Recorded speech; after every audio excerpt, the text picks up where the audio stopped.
तो hello guys, welcome back to my YouTube channel wanderlust travel. तो जैसे आप पहले पार्ट में देखा था आपने, हमने जम्मू से लखनपुर के लिए अपना सफ़र तय किया।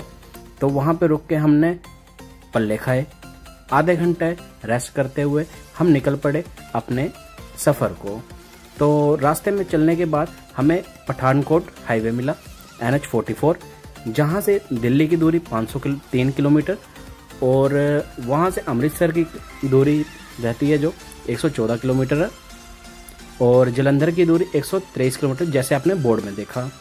तो हमें ना तो दिल्ली जाना, ना तो अमृतसर जाना, ना तो जलंधर जाना, हमने तो जाना है मनाली।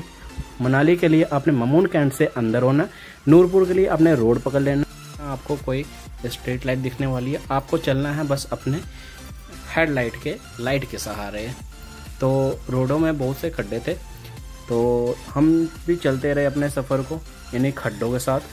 हमारी बाइक भी चलती रही इन्हीं रास्तों में अपने खड्डों के साथ। जैसे आप जानते ही हैं, पठानकोट एक बड़ी मिलिट्री बेस कैंप है एशिया के अंदर।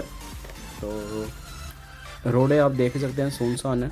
शाम जैसे जैसे रात होती जाती है रास्ते बहुत ही सुनसान हो जाते हैं। तो रोडों पे हम भी चलते गए इसी सुनसान रोडों पे। तो रास्ते में आपको आर्मी कैंप भी दिखते हैं, जो कि बाहर से गेट देखने में इतने सुंदर और लाजवाब लगते हैं कि आप उनको देखते ही रह जाएंगे। और ये देखते देखते हम आगे बढ़ गए। तो जैसे कि आप देख सकते हैं सामने देवभूमि हिमाचल प्रदेश का और पंजाब का बॉर्डर है, और इसी के साथ हम एंटर कर गए हैं देवभूमि हिमाचल प्रदेश में। तो सड़कें बहुत सुनसान थी और स्ट्रीट लाइट किसी तरीके की नहीं थी, बस एक चांद था जो कि हमारा सहारा था। हम चलते चलते गए रास्ते में और इसी चांद को देखते देखते हुए आगे बढ़ते गए। रास्ते आपको जैसे दिखाए जा रहे हैं, कुछ रास्ते ठीक हैं और रास्तों में बहुत सी खराबी भी देखने को मिली, जो कि अभी काम लगा है, 4 लेन का काम लगा हुआ है। तो रास्ते बहुत ख़राब है, इसकी वजह से हमें कांगड़ा में स्टे करना पड़ा। तो हम कांगड़ा रुके, रात हमने वहाँ बिताई, खाना पीना किया और सुबह होते ही हमने वहाँ देखा कि रात को बारिश हुई है और मौसम था बहुत लाजवाब। सामने के पहाड़ जो कि हिमालयन पहाड़ हैं, उन पे बर्फ़ पड़ी है, कुछ खास अच्छे दिख नहीं रहे थे बादलों की होने की वजह से। और साथ ही था कांगड़ा एयरपोर्ट। रात में जब भी आप चलते हैं आपको कांगड़ा में किसी तरीक़ा की होटल की दिक्कत आने वाली नहीं है, क्योंकि कांगड़ा में इतने होटल्स हैं कि आपको कुछ उसके बारे में बताया जाए, आप किसी भी ऑनलाइन साइट पे देखेंगे तो वहाँ पे आपको बहुत सारे होटल्स दिख जाएंगे। तो हमने तो किसी देखे होटल, लेकिन हमने प्रेफर किया कि हम जाके ही होटल कोई भी रास्ते में ले लेंगे। जब भी हम थकेंगे रुकेंगे कहीं तो वहीं पे हम होटल ले लेंगे और अपना स्टे रात का वहीं पे करेंगे। तो सुबह 8 बजे कोई करीब हम वहाँ से निकलने का प्लान कर रहे थे। तो जैसा कि आप जानते ही हैं, हिमाचल को देवभूमि कहा जाता है। तो इसी के साथ हम बढ़ पड़े अपने सफ़र की ओर। आज का सफ़र हमें तय करना था मनाली के लिए। कांगड़ा में आप जो नियर बाय हिल स्टेशंस हैं उनमें कुछ अपने फेमस हैं, डलहौजी और चंबा। और आप आगे पीछे काफ़ी सारे, जैसे आपकी जानते ही हैं देवभूमि कहा जाता है, तो यहाँ पे मंदिर आपको थोड़े रास्तों में साथ ही आपको मंदिर देखने को मिल सकते हैं। और पहाड़ों पे बर्फ़ इतनी खूबसूरत दिख रही थी, हल्की हल्की बारिश पड़ रही थी और हम इसी सफ़र का एंजॉय करते हुए अपने सफ़र पे थे।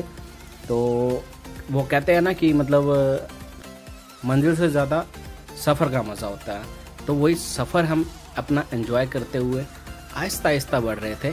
तो हमें कुछ अच्छे तरीके के पेड़ पौधे दिख रहे थे और छोटे छोटे नाले थे और बड़े बड़े पत्थर थे और काफ़ी तेज़ चलता पानी था। तो बारिश हल्की हल्की पड़ रही थी, लेकिन बारिश का पता नहीं चल रहा था, तो हम कुछ खास गीले भी नहीं हो रहे थे। तो हम चलते गए, हम कहीं नहीं रुके। और नाले जैसे आपकी देख ही सकते हैं, ये पुल के नीचे नाला है। नाला ये गंदा नाला नहीं है, कोई कीड़े मकोड़ों वाला, डस्ट वाला, डस्टबिन जिसमें फेंका हो। यहाँ पे जाके आप अपनी बाइक साइड पे लगाएं, रोकें, जाके आप वहाँ पे नहाएं और फिर उसके बाद अपना सफ़र आगे की तरफ तय कर सकते हैं।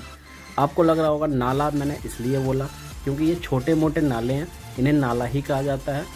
गंदे नहीं होते ये, पानी बिल्कुल साफ़ होता है, लेकिन इनको नाला ही कहते हैं। ये दिल्ली वाले गंदे नाले नहीं हैं भाई साहब, ये है हिमाचल प्रदेश के। यहाँ पे जो गंदा भी दिखेगा वो भी एक स्वर्ग से आता हुआ पानी ही दिखेगा आपको। देवभूमि में आपको जो भी मिलेगा सब कुछ अच्छा ही मिलेगा। अच्छी सड़कें मिलेंगी, अच्छा पेड़ मिलेगा, अच्छा वातावरण मिलेगा, अच्छे लोग मिलेंगे। और हम रास्ते में अपना सफ़र किया हमने तय, और हमको साथ ही मिला चंडीगढ़ हाईवे। वहाँ से भी लोग बहुत सारे आ रहे थे गाड़ियों में भर भर के, लेकिन हमारे पास हमारी रजनी और प्रीतो थी। उनको हम नप्पो नप चल रहे थे, तेज़ी चल रहे थे, और रास्ते का सफ़र हमारी बाइक ऐसे तय कर रही थी जैसे मक्खन मलाई हो। हमारा प्लान कुछ ऐसा था कि हम सुबह ही निकलने वाले थे। तो सुबह निकलने वाले थे, हमें कुछ काम आ गया था और स्पर्श जी को भी थोड़ा काम था।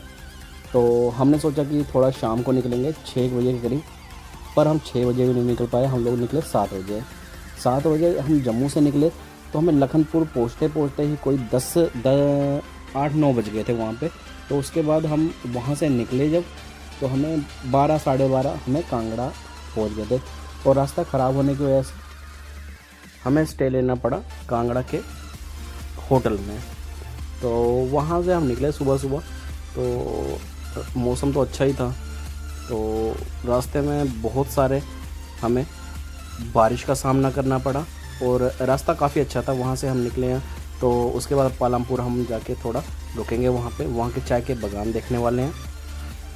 तो इसी तरह के कुछ सपने हम जो घर से लेके चले थे कि हम चाय के बागान देखेंगे, पहाड़ियों पे बर्फ़ देखेंगे, जिस गर्मी से हम परेशान थे उनसे थोड़ी राहत मिलेगी।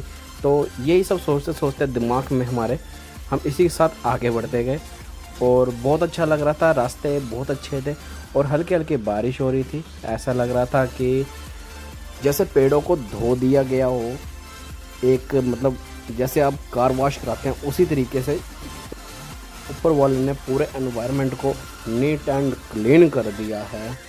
और इसी के साथ हरियाली और इतनी ज़्यादा खूबसूरत दिख रही थी कि आपको मतलब सामने कैमरे में तो आपको बता ही नहीं सकते, जितनी आपको खुली आंखों से अपने सामने दिखते हैं। जैसे कि ये पहाड़ कैमरे में छोटे छोटे दिख रहे हैं, और सामने से आप देखेंगे तो आपको एक बादलों से भरा आसमान, और ये सामने बर्फ़ से लदी हुई पहाड़ों पे चादरें इतनी खूबसूरत लग रही थी। ऐसे लग रहा था मानो कि आप किसी स्वर्ग को देख रहे हैं। तो हम भी यही सब देखते देखते अपनी खुली आंखों से निकल गए अपनी बाइक पे। ऐसे ही कुछ नज़ारे देखते हुए हम आहिस्ता आहिस्ता पालमपुर की ओर बढ़ने लगे। जैसे जैसे ऊपर हम पहाड़ियाँ चढ़ते जा रहे थे और पहाड़ देखे जा रहे थे, मन तो ऐसा कर रहा था कि कितनी जल्दी हम मनाली पहुंच जाएं और वहां का ठंडक की राहत लें। और पर सोचने से ही कुछ पूरा नहीं होता। हमें अभी चलना था कम से कम 200-220 किलोमीटर। तो हम भी हार नहीं माने, मौसम को देखते हुए हम भी आगे बढ़ते रहे पालमपुर की ओर। हम पालमपुर पहुंच गए। नेक्स्ट पार्ट में हम आपको दिखाएंगे पालमपुर से मनाली। तो इसी के साथ मैं आपसे विदा लेता हूं। वीडियो अच्छी लगी हो तो वीडियो को लाइक करें और चैनल को सब्सक्राइब करें और